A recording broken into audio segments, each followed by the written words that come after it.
Bonjour et bienvenue à ce vlog numéro 9, si je ne me trompe pas. On est le 7 avril 2017, c'est un vendredi, il fait super beau.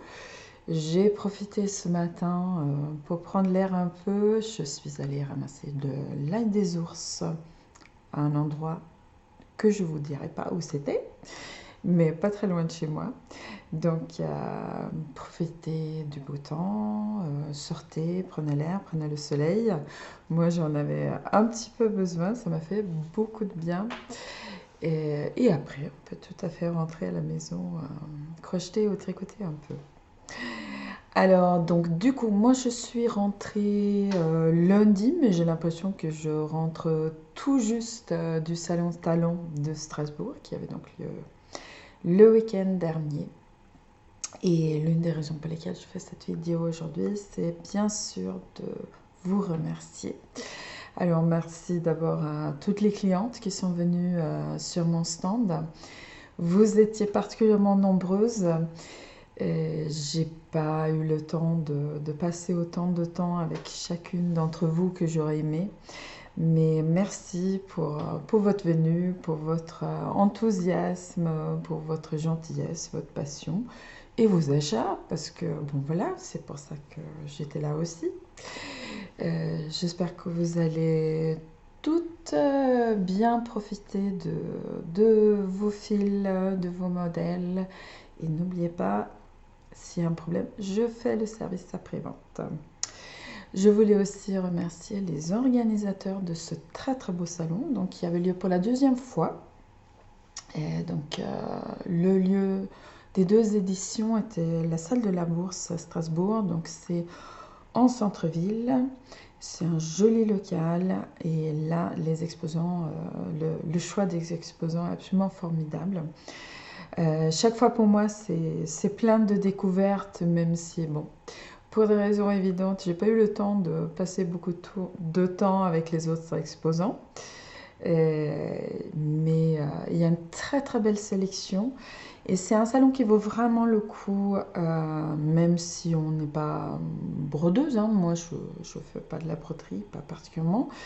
Euh, on peut le visiter comme une exposition d'art sans problème.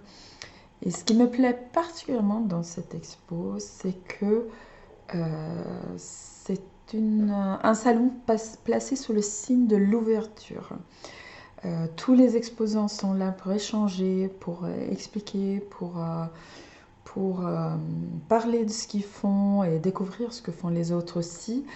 Et je trouve que même dans leur travail, ça se sent que ce sont des gens ouverts, intéressés par ce qui se passe ailleurs. C'est très divers, c'est très varié. Bon voilà, je fais une super pub pour la prochaine édition que j'espère aura lieu dans 2 ans. Voilà, donc comme je vous disais, j'ai l'impression de juste rentrer, même si je suis rentrée lundi soir et on est vendredi matin. C'est vrai qu'un salon, ça dure 2-3 jours en ouverture.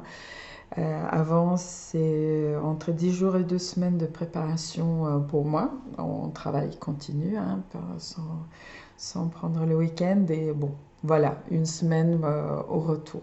Donc, toutes mes excuses pour celles qui ont passé des commandes pendant mon absence, qui ont dû attendre un petit peu pour le retour. Là, elles sont quasiment toutes parties. Il y en a une qui part aujourd'hui. Voilà, c'est la semaine où je pédale pour rattraper le temps et ça sera un retour au programme habituel la semaine prochaine. Voilà, donc je porte aujourd'hui le modèle dont je voulais vous parler, qui était présenté donc dans le bulletin d'information qui est sorti le jour de mon départ pour Strasbourg et que vous avez peut-être vu ici ou là. Donc, est-ce que je vais arriver à vous le montrer sur l'écran? Alors, c'est un modèle qui s'appelle Vague. C'est un triangle, comment je fais, peut-être comme ça. C'est un triangle asymétrique qui se commence ici, à la grande pointe. Il y a un système d'augmentation à l'intérieur du point qui permet donc cet long côté lisse. Et après, un petit système d'augmentation à l'extérieur, en bordure de point, qui donne donc les vaguelettes de l'autre côté. Donc, comme vous avez pu voir, je les portais d'abord avec un pic. On peut aussi le nouer autour du cou. Bon, il faut un petit peu assumer le côté asymétrique de la chose. Donc, le pic est là. Le pic est fabriqué à partir d'aiguilles à chaussettes en bois recyclé. Donc, celui-là, il a le numéro d'aiguille. Je sais pas, c'est difficile de zoomer quand c'est trop près avec cette caméra. C'est pas grave. Bon, voilà. Il a le numéro d'aiguille. Il y en a d'autres qui ne les ont pas. Voilà, je les ai fabriqués avec mes petites mumines. Je me suis bien amusée.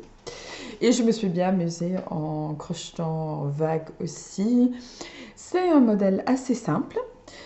Beaucoup plus que d'autres modèles que je fais d'habitude. Mais rappelez-vous, mon mot pour l'année, c'était simplifier.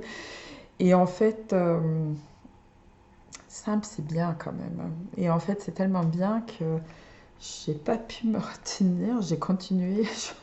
Je suis en train de faire une version été. Donc voilà, il n'est pas fini, mais je vous le montre quand même. Donc là, c'est avec le coton bio. Dans le coloris sorbet sur la plage, qui est un petit peu délavé à l'écran. Là, c'est plus, c'est votre rendu correspond à mon retour caméra. Là, on a plus la vraie couleur de cette teinte. Donc, comme vous voyez, c'est le coton bio multico. C'est un fil changeant à longue rayure, on va dire.